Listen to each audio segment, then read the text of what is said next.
नमस्कार दोस्तों, मान लीजिए कोई व्यक्ति है जो किसी दुर्घटना में इंजर्ड हो जाता है और उसे आप किसी हॉस्पिटल में लेकर जाते हैं। वहाँ पे मेडिकल प्रैक्टिशनर के द्वारा यह कह करके एडमिट करने से इनकार कर दिया जाता है कि पहले आप लीगल फॉर्मेलिटीज़ को पूरा करिए, अर्थात FIR कराइए, उसके बाद एडमिट किया जाएगा। या किसी प्राइवेट हॉस्पिटल में लेकर जाते हैं, वहाँ पे उचित व्यवस्था होते हुए भी किसी अन्य सरकारी हॉस्पिटल में उसको ट्रांसफ़र कर दिया जाता है, या पहले उपचार से पहले ही पैसों का डिमांड किया जाता है। तो उस स्थिति में आपके पास क्या अधिकार है, उसके बारे में हम लोग इस वीडियो में चर्चा करेंगे। तो टॉपिक का नाम है राइट टू मेडिकल केयर। 1989 में सुप्रीम कोर्ट के द्वारा एक डिसीजन दिया जाता है।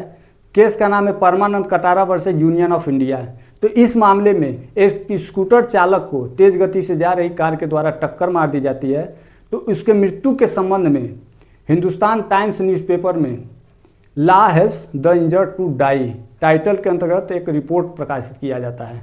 तो याची, जो कि एक मानवाधिकार का सक्रिय कार्यकर्ता था, तो इसी रिपोर्ट को आधार मानते हुए और इसके कठिन भाग के साथ संविधान का आर्टिकल 32 के तहत रिट पिटीशन के माध्यम से सुप्रीम कोर्ट के समक्ष जाता है। इस रिपोर्ट के अनुसार उस इंजर्ड पर्सन को निकट के हॉस्पिटल में लाया गया।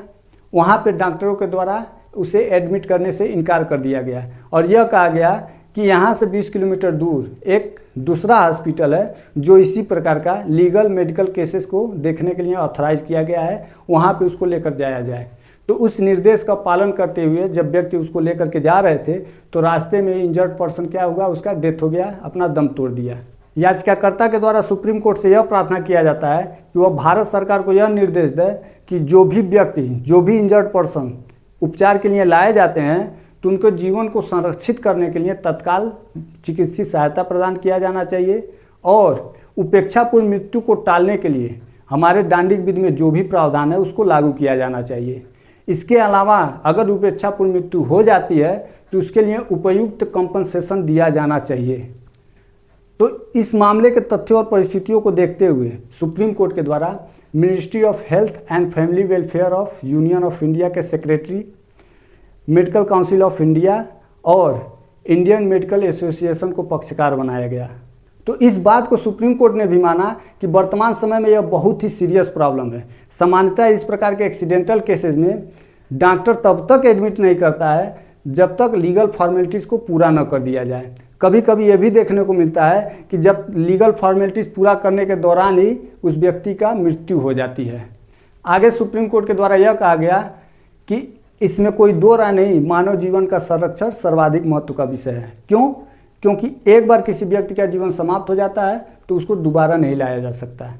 तो इसलिए अगर कोई मेडिकल प्रैक्टिशनर है, कोई डॉक्टर है, उसके समक्ष एक्सीडेंटल केसेज आते हैं, इंजर्ड व्यक्ति को लाया जाता है, तो उस मेडिकल प्रैक्टिशनर का उसका प्रोफेशनल ड्यूटी है कि उसका क्या करे, उपचार करे। डॉक्टर को यह नहीं देखना है कि लाया गया व्यक्ति अपराधी है या इनोसेंट है, उसका ड्यूटी क्या है, उसका उपचार करे। संविधान का आर्टिकल 21 जीवन को संरक्षित करने का दायित्व तो राज्य पर अधिरोपित करता है। इसीलिए इस दायित्व को पूरा करने के लिए सरकारी डॉक्टर जो भी नियुक्त किए गए हैं, अगर उनके सामने किसी इंजर्ड व्यक्ति को लाया जाता है तो वो डॉक्टर उसकी सहायता करने के लिए, चिकित्सीय सहायता करने के लिए बाध्य हैं। इसके अलावा डॉक्टर चाहे सरकारी हो या प्राइवेट, उसका प्रोफेशनल ड्यूटी है कि उसके समक्ष कोई भी व्यक्ति लाया जाता है तो क्या करे, उसका उचित उपचार करें और उसके प्राणों की रक्षा करें। सुप्रीम कोर्ट के द्वारा ये भी ऑब्जर्व किया गया कि न्यायालय और अधिवक्ताओं के द्वारा अनावश्यक रूप से किसी डॉक्टर को परेशान न किया जाए और इन्वेस्टिगेशन के दौरान किसी भी डॉक्टर को पुलिस थाने पर न बुलाया जाए।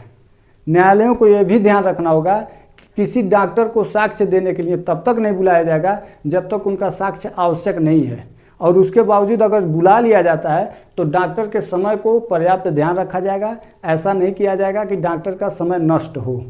आगे सुप्रीम कोर्ट के द्वारा यह भी कहा गया कि ये जो दिशा निर्देश है वो भारत में रह रहे प्रत्येक डॉक्टरों तक पहुंचाया जाए और सुप्रीम कोर्ट का जो जर्नल प्रकाशित होता है उसमें प्रकाशित किया जाए, रेडियो के माध्यम से इसको प्रसारण किया जाए, टेलीविज़न के द्वारा इसका प्रसारण किया जाए, ताकि सभी डॉक्टर इससे क्या हो जाए, अवगत हो जाए।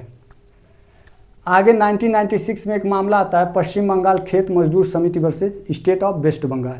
तो इस मामले में एक मजदूर चलती हुई ट्रेन से गिर जाता है और वो इंजर्ड हो जाता है। तो उस इंजर्ड पर्सन को किसी गवर्नमेंटेड हॉस्पिटल में लाया जाता है तो गवर्नमेंटेड हॉस्पिटल उसको एडमिट करने से इनकार कर देता है, किसी अन्य गवर्नमेंटेड हॉस्पिटल में उसको भेज देता है। अंत में उसको किसी प्राइवेट हॉस्पिटल में एडमिट कराया जाता है और उसका उपचार कराया जाता है। तो उपचार का पैसा कुल उसका बना प्राइवेट हॉस्पिटल में 17,000 रुपये। तो इससे पीड़ित पाते हुए वो व्यक्ति संविधान का जो आर्टिकल 32 है उसके तहत रिट पिटीशन के माध्यम से सुप्रीम कोर्ट के समक्ष जाता है और यह कहता है कि अगर गवर्नमेंटेड हॉस्पिटल में उसका इलाज किया गया होता तो उसका इतना पैसा नहीं बना होता। सुप्रीम कोर्ट के द्वारा यह कहा गया कि जो हमारा संविधान है वो लोक कल्याणकारी राज्य की अवधारणा को एक्सेप्ट करता है, इसलिए जो राज्य सरकार है उनका प्रथम कर्तव्य है कि लोगों के लिए पर्याप्त मेडिकल फैसिलिटी प्रदान करें। इसके अलावा आर्टिकल 21 जो है वो राज्य पे ऑब्लिगेशन इम्पोज करता है कि वो व्यक्ति के जीवन की सुरक्षा करे। इसलिए अगर कोई सरकारी अस्पताल का डॉक्टर है उसके द्वारा जो ज़रूरतमंद है उसका इलाज नहीं किया जाता है, इग्नोर किया जाता है, तो ये जो आर्टिकल 21 में राइट टू लाइफ है उसका उल्लंघन करता है और उल्लंघन करता है तो इसके लिए राज्य उत्तरदायी होगा। तो इस मामले में पीड़ित को 25,000 रुपये कंपनसेशन देने के लिए राज्य को आदेश दिया गया। आगे 1998 में एक मामला आता है State of Punjab versus Ram Lubaya Bagga. तो इस मामले में स्टेट को थोड़ा सा राहत दिया गया। राहत क्या दिया गया? तो इसमें सुप्रीम कोर्ट के द्वारा यह कहा गया कि जो हेल्थ फैसिलिटीज़ का जो प्रावधान है वो अनलिमिटेड नहीं है। वो क्या है, जो पैसा उसको दिया जा रहा है उस क्षेत्र में दिया जा रहा है, फाइनेंस परमिट किया जा रहा है, आर्थिक सहायता उस क्षेत्र में दिया जा रहा है मेडिकल क्षेत्र में, वहीं तक वह सीमित है, उसके अलावा नहीं जा सकता है। क्यों? क्योंकि किसी भी देश के किसी भी प्रोजेक्ट को पूरा करने के लिए अनलिमिटेड फंड नहीं होता है। तो इसलिए जितना फंड दिया जा रहा है उसी फंड में उसको क्या करता है वहीं तक विस्तार उसका रहेगा, उससे ज़्यादा नहीं रहेगा। तो ये रहा राइट टू मेडिकल केयर। उम्मीद है आप लोग को वीडियो समझ आया होगा। अगर वीडियो समझ आया होगा तो चैनल को सब्सक्राइब करिए। अगर किसी पॉइंट पे समझ ना आया हो तो कमेंट में आप लोग पूछ सकते हैं।